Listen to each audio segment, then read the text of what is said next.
بسم اللہ الرحمن الرحیم۔ السلام علیکم ناظرین اکرام، میں حافظ نعمان ہوں اور آپ میرا یوٹیوب چینل دیکھ رہے ہیں۔ امید کرتا ہوں تمام حضرات بخیر و عافیت ہوں گے اور جہاں بھی ہوں گے اپنے اہل خانہ کے ساتھ خوش اور محفوظ بھی ہوں گے۔ ناظرین اکرام، آج جس موضوع کے اوپر ہم نے بات کرنی ہے وہ دعا کی دوسری قسط ہے، دعا کے آداب۔ کل کے ویلاگ کے اندر میں نے آپ کو کچھ چیزیں بتائی تھیں اور کچھ چیزیں آج آپ کو دعا کے آداب بتائیں گے کہ دعا کے کیا آداب ہیں۔ اور دوستو، وہ کون سی ایسی غلطی ہے کہ جس کی وجہ سے ہم بار بار کرتے ہیں ہماری دعا قبول نہیں ہوتی؟ ہم بڑے یہ کہ گڑ گڑا کر رو رو کر دعا کر رہے ہوتے ہیں لیکن دعا عبادت کوئی بھی قبول نہیں ہوتی۔ وہ کون سی ایسی غلطی ہے وہ میں آگے جا کے اس کے اوپر بات کروں گا۔ لیکن ناظرین اکرام، آپ کو یہ معلوم ہے کہ روزانہ قرآن و حدیث کی روشنی میں آپ سے بات کی جاتی ہے، لیکن ابھی تک اگر آپ لوگوں نے میرے یوٹیوب چینل کو سبسکرائب نہیں کیا تو آپ لوگوں سے میں یہ گزارش کروں گا کہ چینل کو ضرور سبسکرائب کر لیں اور بیل آئیکن کو دبا دیں، اس لیے کہ ہماری ہر آنے والی نئی ویڈیو بر وقت آپ تک پہنچ سکے۔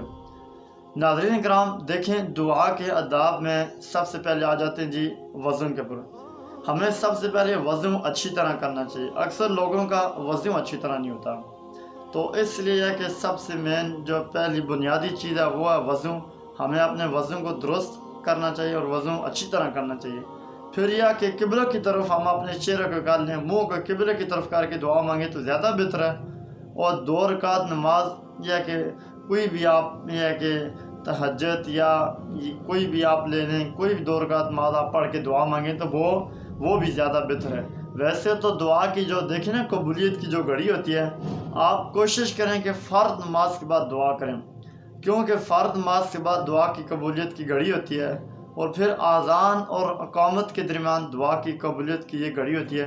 تو یہ جو دعا کی قبولیت کی گھڑی کوشش کریں اس کے اندر دعا ماننے کی کوشش کریں۔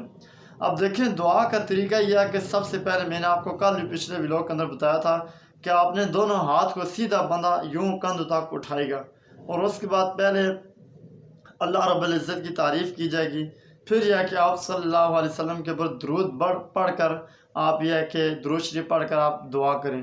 اور دعا کے دیکھیں نا، جب آپ دعا کریں نا تو یہ ہے کہ پورے ذوق اور شوق کے ساتھ، پورے توجہ کے ساتھ، دھیان کے ساتھ جب آپ دعا کریں تو آپ کا یقین یہ ہونا چاہیے کہ اللہ رب العزت مجھے دیکھ رہا ہے، وہ سن رہا ہے اور وہ ضروری ہے کہ میری دعا کو قبول کرے گا۔ دیکھیں ہمیں چاہیے کہ ہم اپنا گمان اچھا رکھیں، جیسا ہم گمان رکھیں گے ایسا اللہ رب العزت یہ کہ فیصلہ بھی کریں گے۔ اب ناظرین اکرام، دعا یہ ہے کہ خوب گڑ گڑا کر اللہ رب العزت سے مانگی جائے۔ دیکھیں نا، آپ دنیا کی کسی فقیر کی مثال لے لیں، جب وہ کسی سوال کرنے والا کسی قسم میں ہاتھ پھیلاتا ہے تو کتنی عاجزی کے ساتھ پھیلاتا ہے، محتاجی کے ساتھ پھیلاتا ہے کہ 10 روپے دے دو، 20 روپے دے دو۔ اب دیکھیں نا، جب انسان اللہ رب العزت کے سامنے ہاتھوں کو پھیلا رہا ہے تو انتہائی عاجزی کے ساتھ، محتاجی کے ساتھ عاجز بن کر یہ کہ اللہ رب العزت کی بارگاہ میں دعا کرے۔ اور جب انسان دعا کرے تو یوں نہ بولے کہ پتہ نہیں اللہ رب العزت دے گا یا نہیں دے گا۔ اور جب آپ مالک سے دعا مانگو تو یوں کہو کہ مالک تم دے گا، میں تجھ سے لے کر اٹھوں گا، کیوں تیرے سوا میرا کوئی بھی نہیں اس دھرتی کے اوپر۔ میں مانگتا ہوں، تو داتا ہے، تو دینے والی ذات ہے، میں تجھ سے لے کر اٹھوں گا۔ یہ ایک انسان کے دل کے اندر یقین اور ایمان ہونا چاہیے۔ جب آپ اس طرح دعا مانگیں کہ وہ آپ دعا مانگتے بھی مزہ آئے گا۔ اب ناظرین کرام، آگے آ جاتے ہیں وہ کون سی ایسی غلطی ہے، وہ کون سا ایسا کام ہم کر لیتے ہیں، کرتے ہیں جس وجہ سے ہماری دعا دیگر عبادات کوئی بھی قبول نہیں تھا۔ یہ سننے کا آپ یہ ہے کہ انتظار کر رہے ہوں گے۔ ناظرین کرام، دیکھیں حرام کا کھانا اور حرام کا لباس پہننا، اس سے دعا قبول نہیں ہوتی۔ دیکھیں فرمایا اگر حرام کا ایک لقمہ پیٹ کے اندر چلا جائے 40 دن تک کوئی عبادت، کوئی دعا، کوئی چیز قبول نہیں ہوتی۔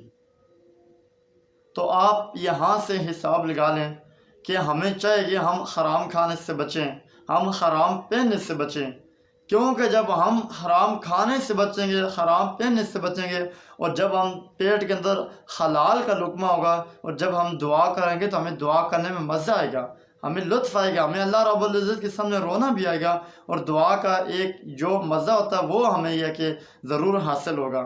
تو اس لیے ناظرین کرام یہ سب سے بڑی غلطی ہے۔ اکثر لوگ یہ کہتے ہیں جی اللہ رب العزت ہماری سنتا ہی نہیں ہے۔